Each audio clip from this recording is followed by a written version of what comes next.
Okay, well then I think democracy is the political ideology you were looking for. If you are worried about few people having control over the many, then democracy can solve all the issues. Democracy comes from the Greek word demos, which means people, and grados, which means power, so power to the people. Every citizen of a state has a say in how the state is run, and this is done through voting. In ancient Athens, where democracy began, Athenian citizens would meet in an assembly and discuss the running of their city. Then each citizen would vote on new laws. Whatever got the majority of the votes would be implemented. This effectively pulls the power away from the few and gives it to the majority. Right, I see. Now, democracy can be split into two categories: direct democracy and representative democracy.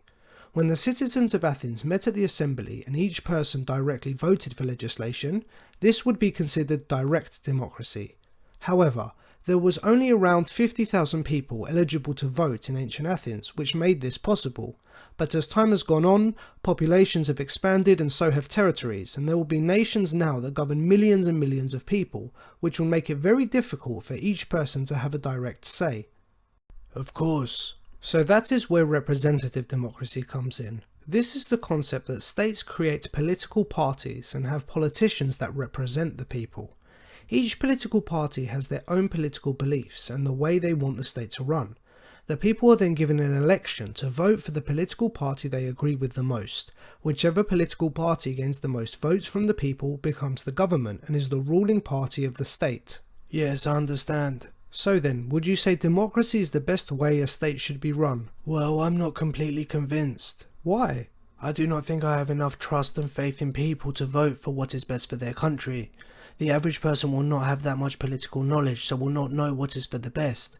People will then end up voting for what they want rather than what they need, and I think the average person's ignorance will lead to the hindrance of their society as they vote and make bad decisions. Yes, I see your point. Why should someone who has very little political, economical or social knowledge have a say in how the country is run? Imagine if we're on an aeroplane. Who would you want making the decisions in order to keep the plane flying? Do we allow the pilot, who knows how to fly a plane, or do we leave it to a democracy and all the passengers can vote on which decisions to make? Well, perhaps the people can vote for someone to make the decisions, and naturally the people will vote for the pilot.